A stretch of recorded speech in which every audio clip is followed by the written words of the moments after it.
Bottom of the Smash Mountain, Season 2, Episode 42, Becoming Anime. Sorta. Welcome to the podcast. My name is Jesse. You can also call me Cypher. You get it. Thank you so much for joining me for another episode. Today we have Cupid. That's right, we have Cupid, the runner of the Cupid Needs Content Tournament Series, online Melee Tournament Series. And I'm so excited to get into this with you. It was me, Cupid, and twitch.tv/poorcupid. The stream was involved with the interview. Let's go. I love having interviews where the person who I'm talking to is on their stream. Not that it's required or anything like that, but it was really fun to do that, so that's part of it. The other thing is that I could not hear Cupid at all times because both of our collective lack of internet resources made it hard to hear, but Cupid was recording on Audacity, so the audio comes through to you perfectly. So let's go ahead and get to it.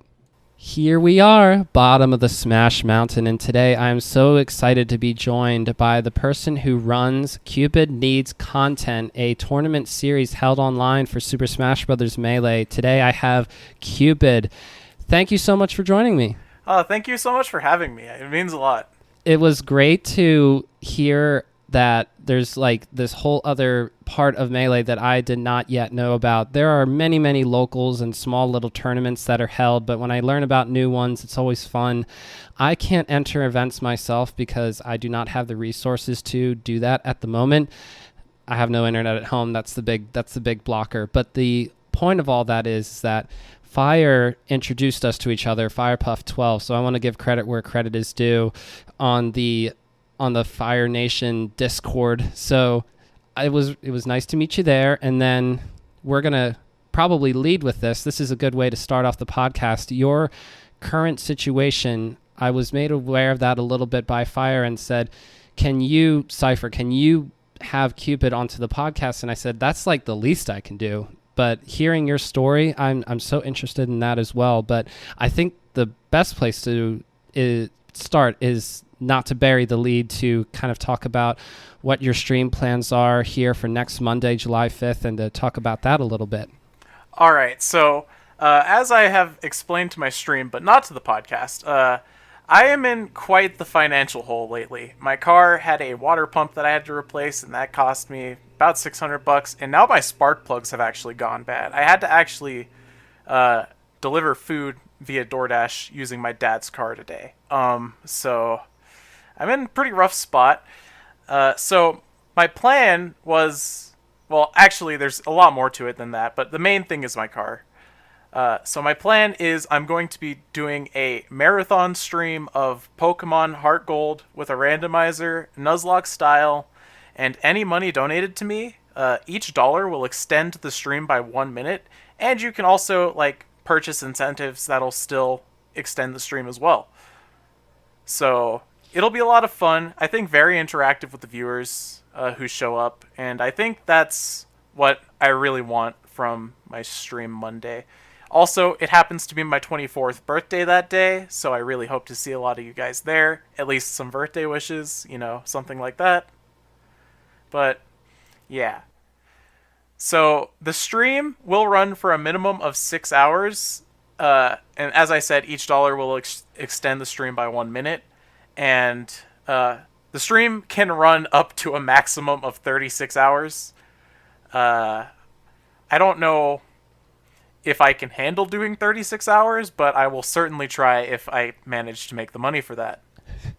You're going to give it your best shot. And I think that because I don't want to call it a Hail Mary, because you probably have not necessarily a wide range of options, but this is certainly one that you say to yourself, I can do a couple of things at once by having a donathon, or however you pronounce it, stream. So it's cool to hear that it's all sort of like converging into one sort of celebration, but also to say, hey, you as the viewer, if I have done anything, I'm referring to your perspective, Cupid's perspective, of saying, if I've done anything for you that added to your life, if you could help support me, I'm in a bit of a situation, then that would be very, very helpful. And to have incentives and like all kinds of stuff that you're planning on doing and extending the stream by a whole minute after $1. I'm nervous that somebody with a big pocket's going to hear about this and swing a $100 donation or something. First of all, that'd be cool, but then that's like over an hour and a half. Yeah. Well, I'm so okay. I hope that you have that kind of a problem as compared to not enough engagement. So I'll try to stop in myself. I'm going to be working on Monday, but I can certainly hop into a chat for a few minutes and at least wish you happy birthday. So, but let me say now a happy early birthday. That's very cool. I will be turning 26 later this year. So we're actually not too far apart in age. You were born a year and a half or whatever, 2 years after I was in like 1997 or something, right? Am I getting close? Yeah, 97. And that's my way of transitioning to the beginning of the story for you and Melee. I have a Melee podcast here, so we can start sooner than Melee if you want to, but how did Melee come to be a part of your life? So it's hard to remember exactly how it started, but I can give you the story of how I got into Smash in general, and then I guess Smash in general is what led to Melee. So back in, I want to say it was 2016-ish, I used to play a lot of Yu-Gi-Oh! And in this card shop that we had, eventually we ended up hosting some local Smash tournaments. And that card shop has since closed. Very, very sad. But after, seeing those Smash tournaments, and we had been playing, casual Smash 4, I met one of my closest friends in the Smash community, Lucidity, and we played a few friendlies. I played Jigglypuff against, I don't remember what character he played, and I took a couple stocks in my first ever game, and this was Melee. And for a while, I couldn't really figure out how to get into our local Smash scene, but later, at the local community college, I find no other than Lucidity himself sitting at like a table in the hallway, and he has a CRT and he's playing Melee in the hallway. And at that point, I'm like, "Yo, you remember me, man? You want to play?" And he's like, "Yeah, sure." And then eventually, I asked him like, "Yo, I've been meaning to get into tournaments because between that card shop story and the community college story, I had watched Evo 2016, and something about seeing H-Box roll around on the floor crying really just stuck out to me, and I was like, I want to have an emotional moment like that from playing a video game. So, as a result, I was like, yo, how do I get into the local tournaments and all that stuff? And he was like, oh, we host them on Thursday nights at the local university. And I was like, okay, cool, I'll see you there. And then from there, the rest is pretty much history. That's very cool to hear that one of the more influential tournaments that you saw was Evo 2016, because I actually just spoke to a person who Hungrybox tore through on the way to winning that tournament. Not Armada, sadly, but I'm kidding. I'm teasing Johnny Gamble a little bit, who I just had on to the podcast. Told me, yeah, I was in the bracket and Hungrybox 2-0'd me very solidly, but I was someone that was in his bracket that day that he won Evo 2016. I was like, oh, that's really cool. So it's just so weird to me how 24 hours later, after that conversation happens, I'm talking to you and we're talking about Evo 2016 again, which is the grand finals was, that's still something that I go back to every once in a while and watch. You could probably tell from my Twitter profile picture, but I am a big Jigglypuff fan. I would say the biggest reason why is because of that comeback mechanic. So if you like to play as Jigglypuff and if you like watching Jigglypuff, does that mean, first of all, are you still playing Jigglypuff today? And also just, can you talk about what you like about the character? So no, I actually don't play Jigglypuff anymore. The reason I played Jigglypuff in Smash 4 was because, according to the tier list, she was the worst character, and I liked to beat all of my friends with the worst character in the game, because I'm just that kind of person. So, Yeah, I was playing Jigglypuff, and then I was like, okay, I'll try Jigglypuff in Melee and see what that's like. Since then, when I went to my first tournament, I tried Fox. I got absolutely washed by like the best player in Reno at the time. He no longer lives here, but I got washed. And then after that,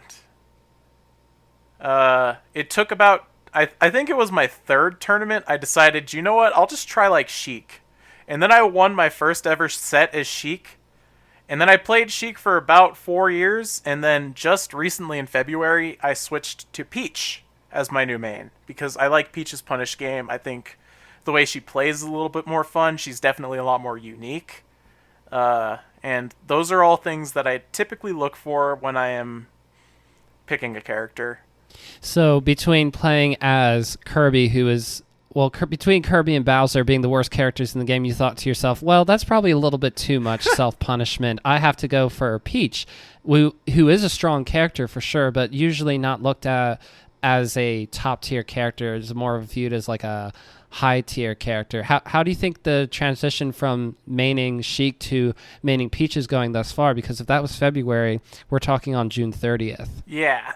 So I actually feel like against like fast fallers, my Peach is just way better already, and I feel like that's pretty telling of how much I actually like cared to play the character and like learn the character because like I don't know, my Sheik kind of just gets washed by every fox under the sun, but my Peach sometimes I just kill people off of one hit. Like uh I think when I recently played Mellow Box, who had a Game 5 set with Ben in Parked in Bracket.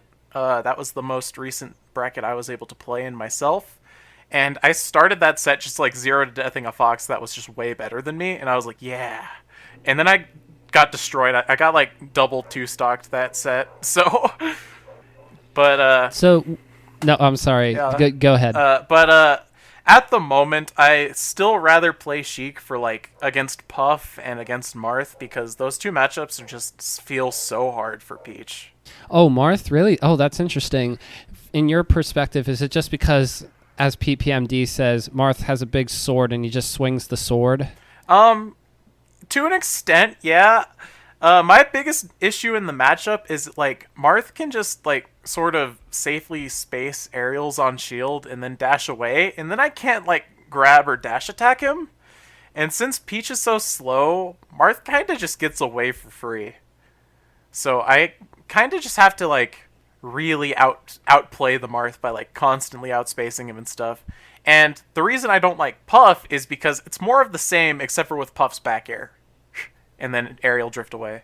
So with turnips though, my general rule of thumb in my brain is that with turnips it's sort of like you pull that out when you're playing against another floaty character, well, a non-spacey or a non-falcon, but as a very inexperienced melee player, you can correct me on this when I bring up this whole concept of like trying to lean into the fact that approaching with Peach and also being approached by the Marth is difficult because the Marth can dash away very easily and space very easily with the sword. What do you think about trying to zone a little bit more with Peach? So personally, I feel like if the Marth is playing the matchup correctly, I'm never gonna have enough space to try and pull a turnip because he'll be able to just hit me for trying. Because turnip's kind of slow. Kind of the same thing with Puff, except for like Puff just sort of can back air the turnip and like just hit it, so it doesn't actually connect with Puff.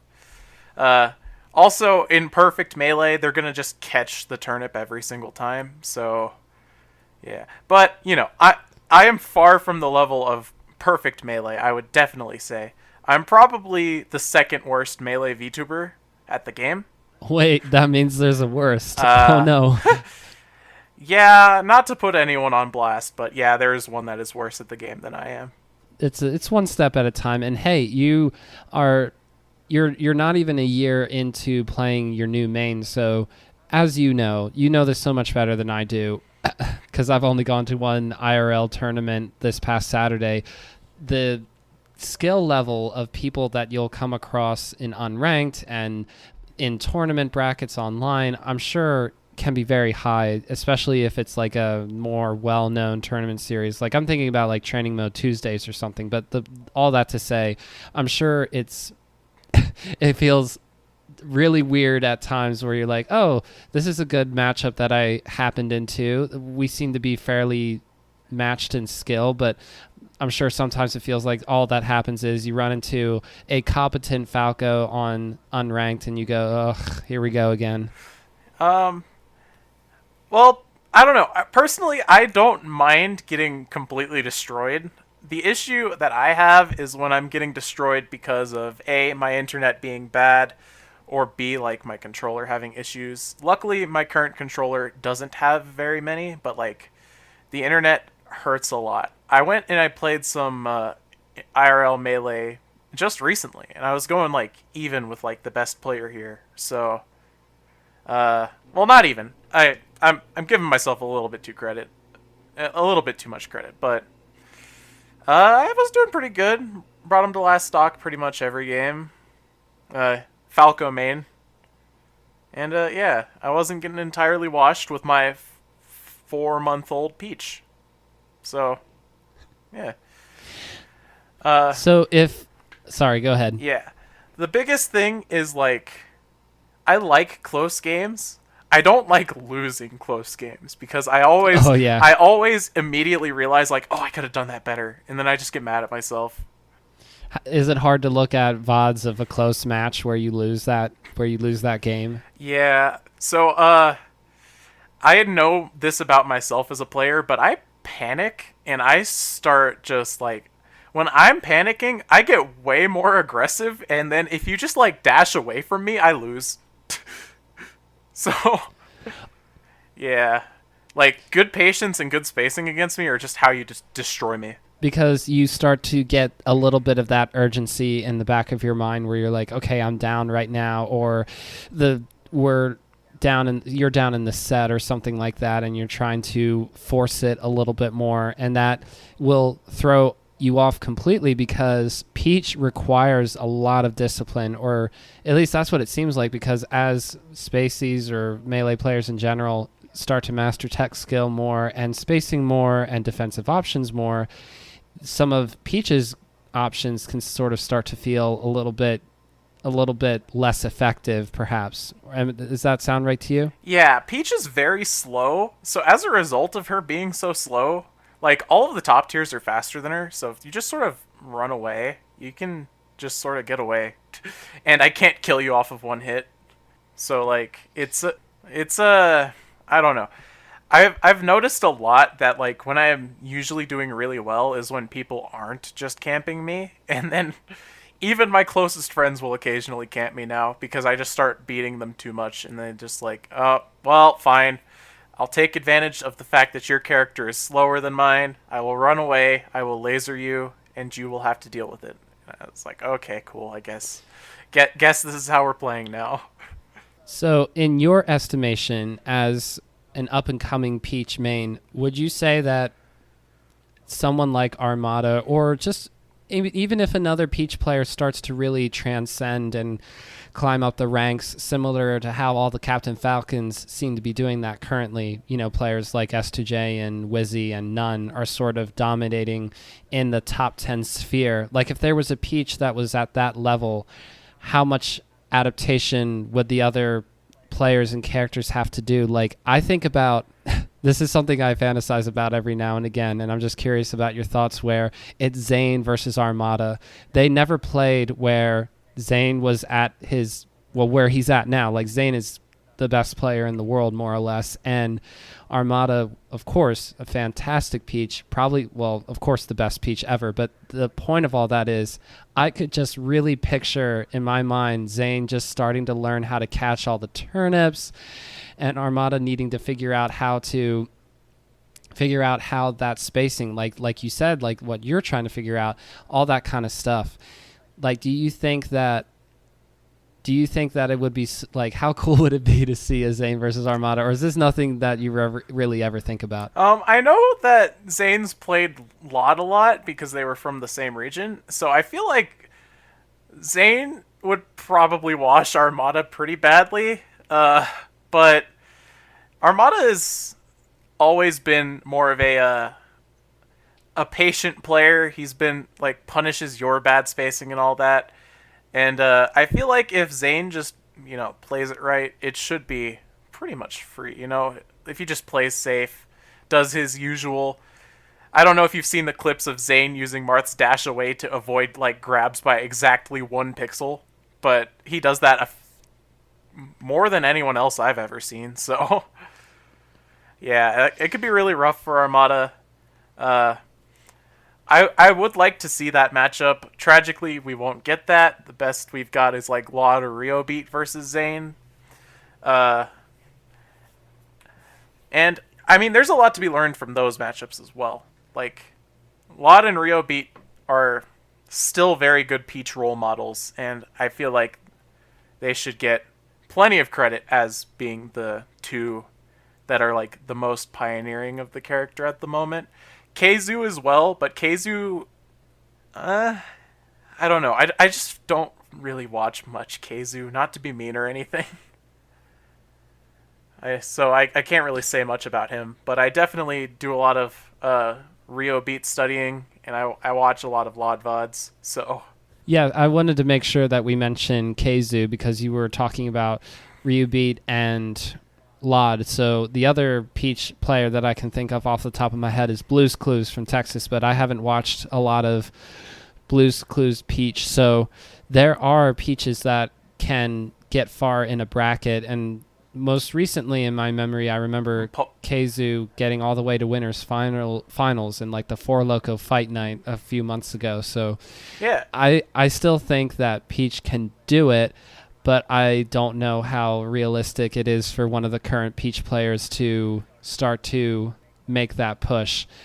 And I'm only thinking that because maybe perhaps, especially for Rio Beat in particular, that online hasn't been like the kindest to how Ryubeat goes through in tournaments, but with IRL starting to come back here little by little, I'm hoping to see Peach kind of come back into the picture a little bit. I'm only thinking that because some of the Peach players seem to have, throughout the course of the online era, have sort of kind of just laid a little bit lower and not entered as many things. And we've seen the rise of the Captain Falcons come up, especially in the online era. But I'm wondering if there'll be something similar to that for Peach, or maybe perhaps Sheik, because people like Captain Face Roll will start to compete in IRLs again, or at least hopefully. So it's gonna be interesting. But for your perspective, yes, please tell me what you like so much about Rio Beat's Peach or about Laud. Just talk about that for a little bit. All right, so I feel like Laud is like probably one of the best defensive players out there. Like, he's very good at just like man, I'm at a loss for words of how to describe this, but he's very good at like forcing scenarios which he can win in. Rio Beat I like because he's very technical. He does a lot of the Peach tech stuff that I want to learn, but I feel like I probably won't be able to because he's just sick. I forgot to mention Polish. I didn't watch much of Polish's run to get into the Summit qualifier thing, but I have to do that at some point and see what Polish does. There's other Peaches as well, like Aura, or formerly known as Light, I believe. Another very defensive Peach, but defensive in a different way, because Laud will take his defense and instantly switch it into offense. Aura will just sort of attrition you out, I think. So I've already lost what the question was. I'm sorry. No worries. It was just more or less about like what do you like about the top Peach players? And you had mentioned Ryubeat and Laud in particular, but I like that you mentioned Aura and Polish as well, because yes, those people deserve kudos as well in terms of like really good Peaches out here. Yeah, there are a lot of Peaches that can get it done. It's just there's no one Peach that is just like representing the character at like a top 10 level, you know? Yeah, and hopefully, like from my perspective, I'm hoping to see something like that happen in the future, or as IRLs come back in particular. But we'll see, because you can also say that for Sheik as well, that there's not a lot of Sheik representation at the top 10 level aside from Plup, who Plus, in fairness, does pull out Fox occasionally, so I don't know if that's like true Sheik maining or not, but for the Peach players that we've mentioned, I don't think any of them have like a true secondary that they'll pull out for bad matchups, although you can speak to that better than me. Does Riobeat have like a Fox or does Laud have a Marth? I think Laud has a Fox, but I don't think I've ever seen either of them have like secondaries at a bracket level. So yeah, it's hard to say for certain if they do have secondaries, but Peach, I don't know. Peach is cool. I feel like if you want to make it to the top levels, Peach, you've got to spend so much time like learning what you can do with her in every situation, because Peach, I feel like, is a character that can do so much that hasn't been discovered yet.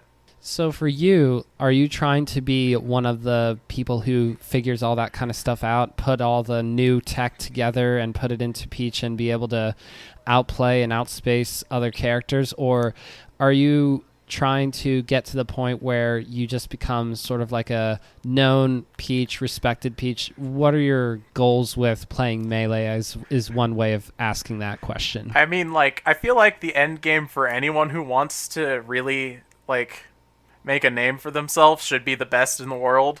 I don't know if I'll ever make it that far, but I definitely want to have a legacy as Peach, you know? I want to be one of the names that's remembered years from now as, like, a really good Peach. That's really cool that you have that ambition to do that. So entering in events and getting practice in and doing tech skill, all that kind of stuff. Yeah. What about improvement excites you the most, that you feel as if you really hardly have to psych yourself up to get into it? For me, I have a very hard time thinking about practicing tech skill because I don't have the resources to do that quite yet, unless I want to boot up the CRT and play against computers, which I have very little interest in doing. So like, I'm very different from Armada in that sense, where Armada would just play against CPUs back in Sweden and then somehow be able to take that practice and just crush people in the United States when he'd come over to play. But like, that's not me. So for you, what about improvement excites you? So I feel like when I improve, the thing that makes me happiest about improvement is when I do something that I've been trying to learn for like a while consistently. Okay, so here's a little bit of a sad story, but I didn't know how to act out of shield for like the first 3 years of playing Melee. And I was still almost taking sets off of local PR here. And the second I learned how to wave dash out of shield, it was like I felt so much like adrenaline. I had to go pace around my apartment for like an hour. It was so much. I was so happy. Yeah, and then since then I have switched characters to Peach, and Peach's float, like shield drop, float, and all that. She does so much stuff. And, like, she's one of the few characters that can get consistent plus frames on shield, and I feel like that's really good. I like to be the one who's, you know, holding the offense and not, you know, blocking. But I do spend a lot of my time on net play just blocking and watching what my opponent's doing. So, like, when I beat, like, a Marth that's, like, even, like, slightly better than me, I pop off a little bit on the inside. Because I feel like I don't have any like real practice in that matchup, because, you know, I've been playing Sheik against Marth all this time. So when I beat a Marth with Peach, it's like, wow, what did I do there? How did I do it? How do I do it again? And I feel that about like a lot of things. Like if I'm beating someone who's better than me, which doesn't normally happen, I'll be honest, but you know, those games where I just like get a huge upset, it's like, wow, that was so much information that I need to recover for later, because I just need to take it and I need to keep going, and I need to just like grow as a player, and I need to, you know, I want to accomplish the goal of being a remembered player as Peach.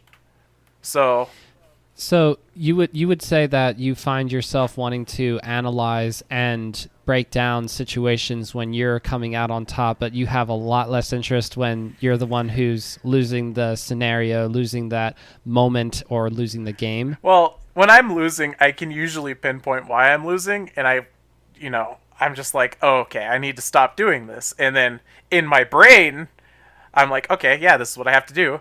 And then I don't do it for some reason. So, it's just like, I don't know. I feel like watching myself lose just makes me mad. But there's obviously still stuff to learn from it, but I don't want to. How do I explain this? I don't want to take myself and like just. I don't want to tilt myself from watching stuff that I know I did wrong, you know? And I understand it's good to learn that way, but like I don't know, it's just hard. I kind of understand where you're coming from. I think that if I lose a matchup, I think to myself, there's too many things that I could do better, and Yeah. picking one thing that I did that I felt was poor or bad play, picking one thing and blaming it on that might not be very helpful to me right now. I think what might be more helpful to me is to fix obvious things. But I think about if I ever get to that point where I can move with my character well, which, I mean, I haven't even settled on a main. I think I want to be a Falco, but I'm kind of torn between Falco, Marth, and Jigglypuff in that order. So anyway, I by the way, as much as I enjoy watching Puff, I know how hard it is to play as Puff. So anyway, the all that to say, I would think to myself, at a certain point, now I can start to pinpoint what happens in neutral. I can start to analyze VODs and see if I can see what the player that I lost to is reading me on and calling out a habit that I have or something that I do that I'm not necessarily realizing in the moment that I'm doing. Like every time they come down from the platform, I'm just sort of hanging out nearby ledge, and that's bad, or just something simple like that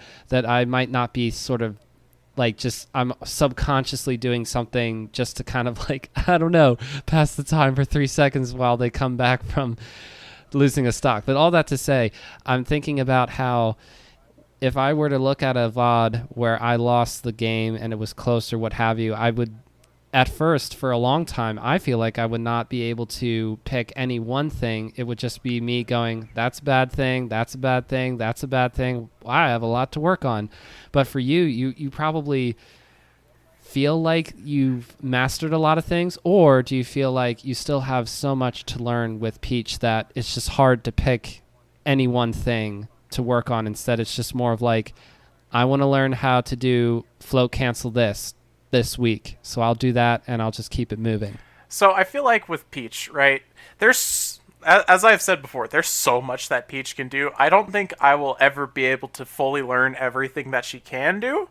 So it's definitely impossible to say whether or not, oh wow, this thing that I did was not optimal or it was optimal. I mean, like if I messed up and got hit for it, clearly not optimal. But if let's just say I'm standing like against a Marth, like just out of, say my dash attack range or something, and Marth just does like a short hop fair. I don't really know, like me as a player, I know that I have to wait out the fair. I don't know how best to wait out the fair. Because, like, if you time that wrong, you're getting grabbed by the Marth. So, since you don't want to get grabbed by Marth, you've got to just, like, figure out, okay, here's what I can do in that scenario. And it's like, if I'm just outside of fair range, and, I let him whiff the fair, I have to weave in the dash attack, like, perfectly. Or else, it's grab time.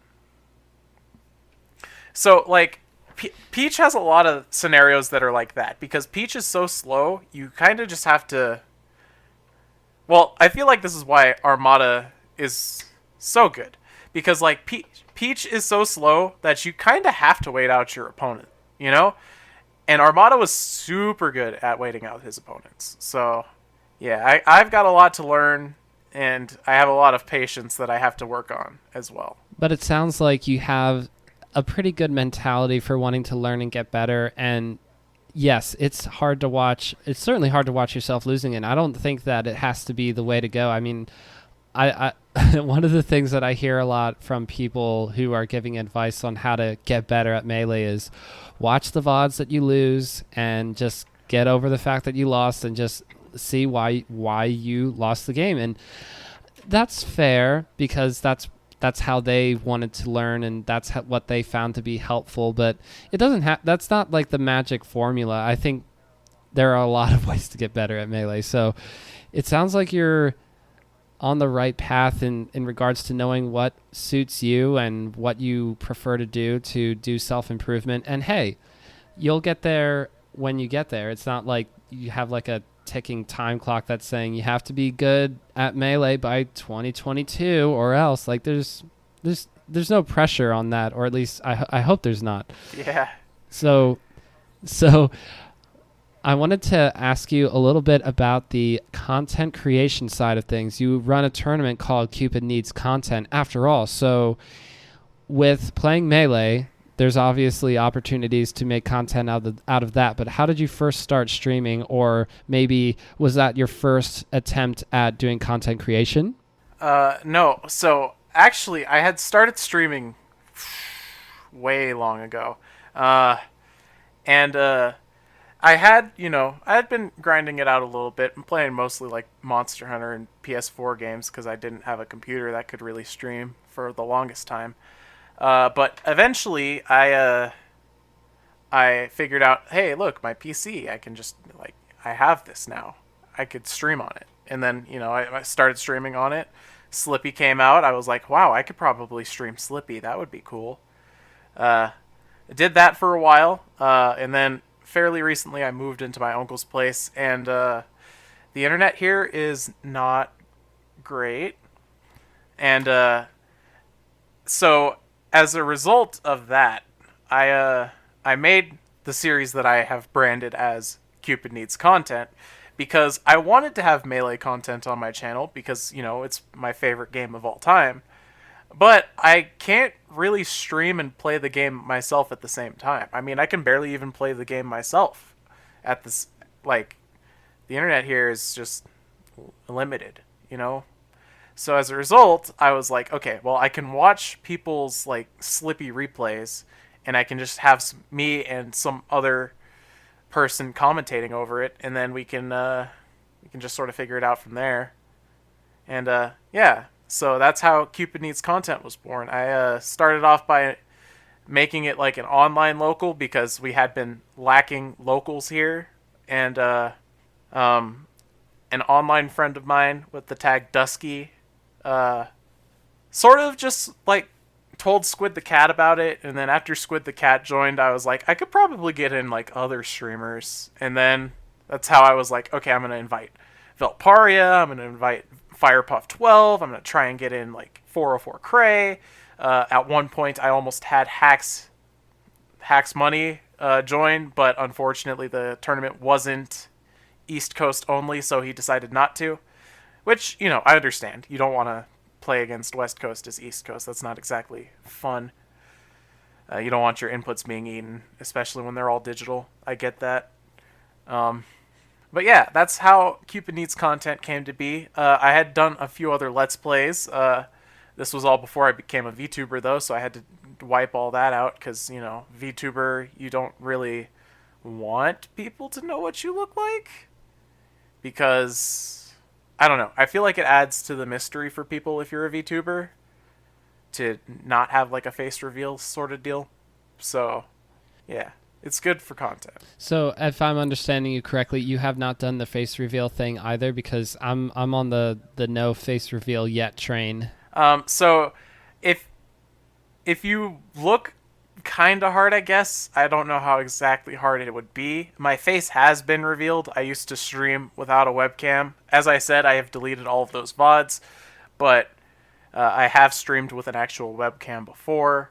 And I'm not like secretive about who I am in person, but like, on my channel and all that like other Twitch stuff, I'm gonna go ahead and just be VTuber person.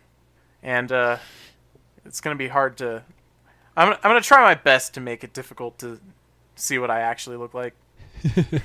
For me, I didn't want to start off by being all like, this is my face, wham, and this is my family, wham. I was like, I think I could just sort of like, steep that in. I want people to like me for different reasons than my appearance. I'm not saying I'm a super handsome boy or a really ugly boy, but I'm a medium boy, and I didn't want to like build up a podcast about Melee based off of like how I looked. And the other reason why is because if I don't have internet at where I live, then doing video is going to be impossible.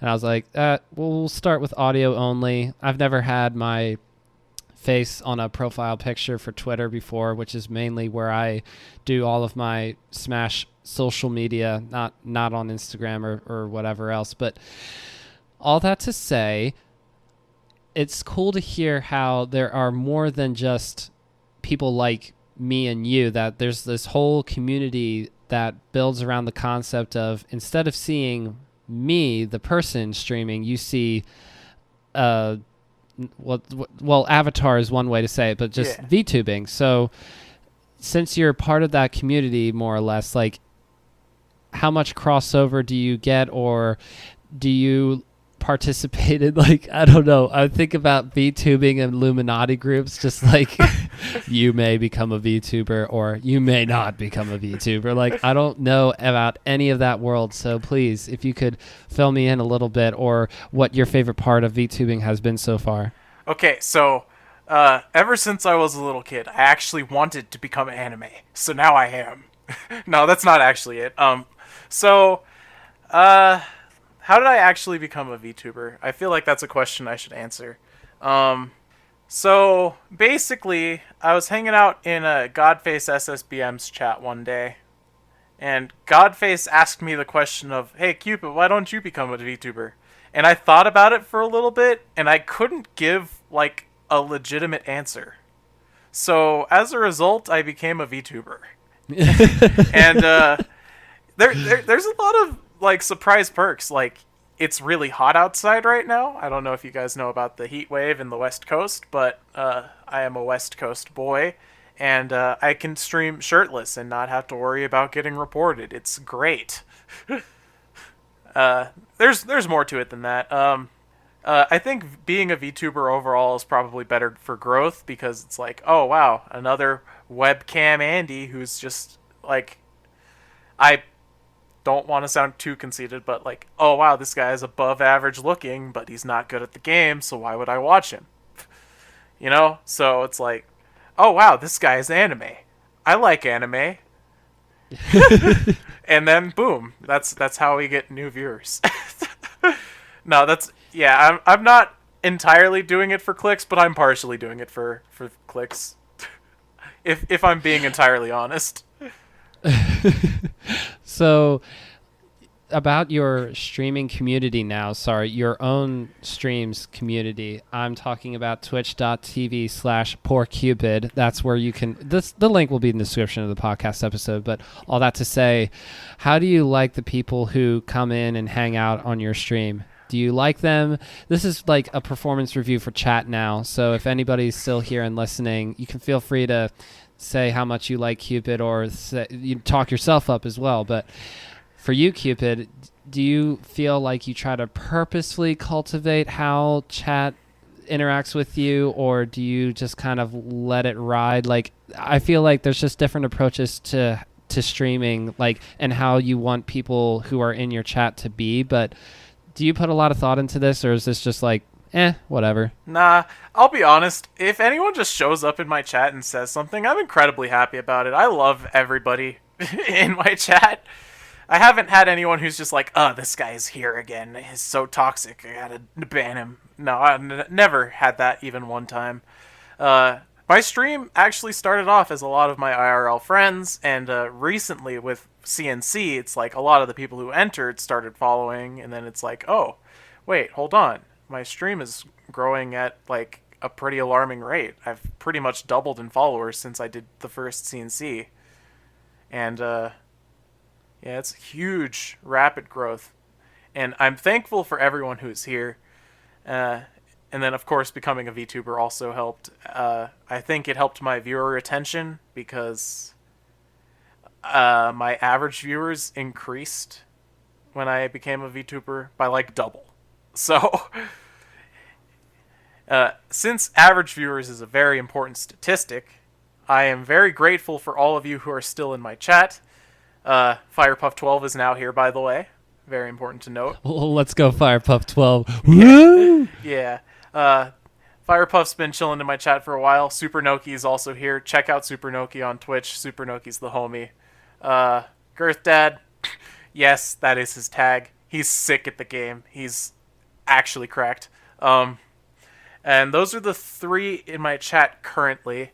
Yeah, all of these people are people that I'm like homies with. Like, Girth Dad, I occasionally go hang out at his house. Firepuff, huge homie, massive help in getting me out there as a person.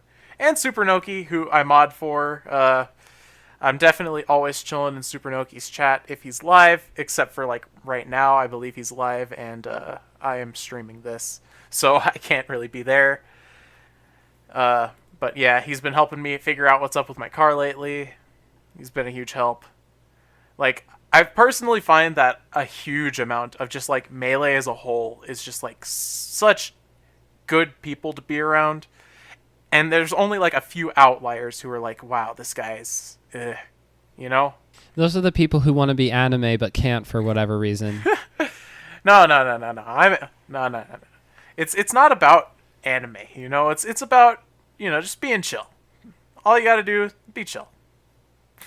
I love that. Yes, of course. I think that is definitely being super high octane stressed all the time while streaming doesn't seem like a very fun thing because, I mean, if you want to be super high octane stressed, you just go get a job. At least you don't have to be in front of an audience most of the time while doing that.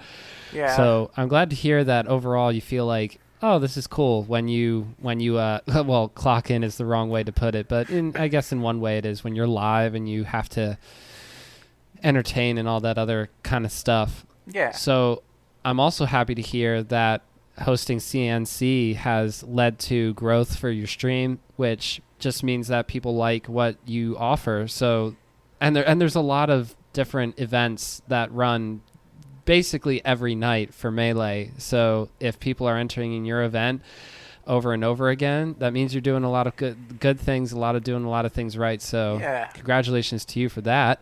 And so as you look into the future, are you going to figure out a way to become anime in real life if you go to an IRL tournament? Is hosting one of your own something that you want to do someday, or is there something else that you're excited about as you move into the rest of the summer of Melee and fall as well? All right. So as I've said before, like I mentioned, my IRL identity is not really a secret.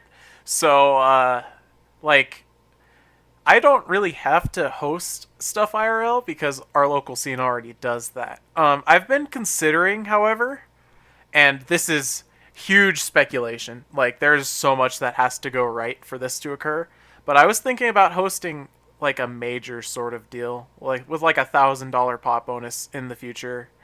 It would be, like I said, well in the future, and not anytime soon, but I do want to hold a bigger tournament. With CNC, my goal is always just to make the bracket run as smoothly as possible so everyone can have as much fun as possible.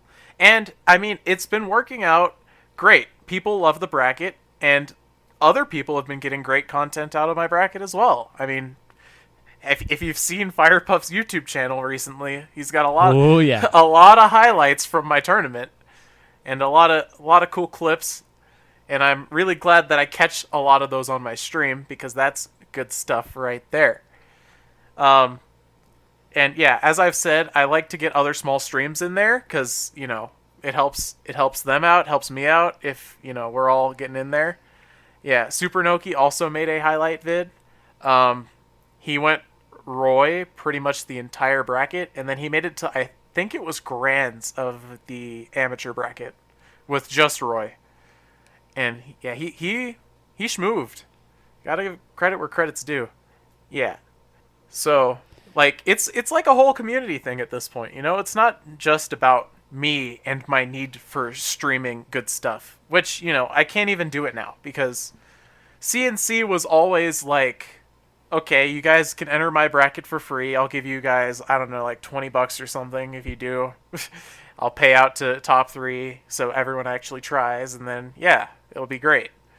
So, yeah, it sort of grew a little bit more than I was prepared for. I'll be honest. I asked Velparia, who is another VTuber of the Melee community, to be like, hey, Vel, can you help me out here? Because I don't exactly have a lot of entrants, and I think it would be cool if there were more entrants. And Vel was like, yeah, I got you. And then she was like, hey, everyone join this bracket. And then the bracket went from 20 entrants to 38 entrants. And I was like, whoa, there's levels to this whole streaming thing. So, yeah. As for IRL Melee, though, yeah, I don't really host anything. We have other TOs here that do that. I'm going to mostly stick to hosting online stuff because I feel like that's the easiest for me. But if you at the long distant future help facilitate something in your region and have really cool bracket, get some higher level players in, have all of the stream community people that are local around you show up and be like, yeah, and that'd be something that could be really cool down the line. But I love the idea of you continuing to host CNC online and continuing to build the community that seems to, you know, like by proxy, like Velparia helping out, and then people making content like Firepuff 12 out of the tournament series that you're running. And for you, it suits your situation as well. So that all sounds great. And I hope that you're able to continue that. And hopefully after July 5th here on your big Donathon, or however you pronounce it, stream on July 5th. Yes. Just drop a follow on the stream now at twitch.tv/poorcupid. It'll be in the description of the podcast episode. So just do that, please. That you can continue to be able to do this kind of stuff for the community around you and for Melee. Yeah, tragically, I had to put CNC on hold due to all of this current financial barrage that I have to deal with. I just don't have the money to justify giving out the pot bonus. And that really just, like, it sucks because there's so many people who love that tournament series. And I love it. I just, you know, I want to keep running it, but it's just not the same without the whopping $11 for first place, you know? Wait, hold on. An idea. Wait a minute. What if somebody just on Monday says they'll give you like a $20 or $30 like prize pool for a tournament on Monday? Do you want to do that, or are you trying to do other stuff for the stream? Because you didn't mention running a CNC on Monday. I mean, I could. I haven't really advertised that there would be a CNC on Monday, but if I don't know. If there's gonna be a tournament on Monday, I kind of want to make it like some sort of like a stretch goal or something, because like $20 is gonna, while it will definitely help me out, it like donating $20 is gonna go back into the pot bonus, and then, you know, I'll run a bracket, I'll commentate that whole bracket, and then I'll be tired, and I'm worried that I won't be able to do the full stream after commentating. So if I were to do actually like something like that, it would have to be later in the night on like Tuesday. And Tuesday would be, you know, oh, I've already been streaming for 24 hours. So it would be like, you know, oh, Funny Delirious Man is now commentating. Funny. Yeah. Hey, that makes sense. So hopefully at some point down the line, there can be a triumphant return to the CNC tournament series. It's just not for now. And I think that's great that you know what you need to do to be able to make it through a potentially 36-hour stream. So hopefully you'll get there because the donations come rolling through to do that. Yeah. Alrighty. So to close us out, if you want to offer any other thoughts about any of the things that we discussed so far, and then also to tell the people where to find you one more time. So once again, I am usually on twitch.tv/poorcupid, POORCUPID. I stream pretty inconsistently, I'm not going to lie. Mostly I stream when the internet allows it, which, speaking of, I am really glad that I didn't lose connection during this entire podcast. I was fully expecting it to do that. But, we didn't, so we're here. I want to give a shout out to Firepuff12, huge homie, massive help in all of the getting my stuff out there. And yeah, as I've said, I'm down $800 because of my car right now, and I kind of need help here. And honestly, to bring back CNC, I'm probably going to need more than just to fix my car, if I'm going to be honest. I am a broke boy. So, yeah, it's rough out here, but the goal of 800 would be absolutely massive for me. And then the full goal of 1,800 would be okay, I'm going to take this $1,800 and I'm going to find ways to give it back to the community. So I'm going to use it to improve my stream, up the pop bonus on a couple of the CNCs, stuff like that. All that good stuff. I just genuinely, I would just be happy if new people popped into the chat, said happy birthday. Because that by itself is huge for me. Well, you can count me in on at least the happy birthday thing. I'm sure I can find $1 or $2 to add to the donathon. But the point is that you'll have me at the very least on July 5th for a few minutes while I'm working and figure that out.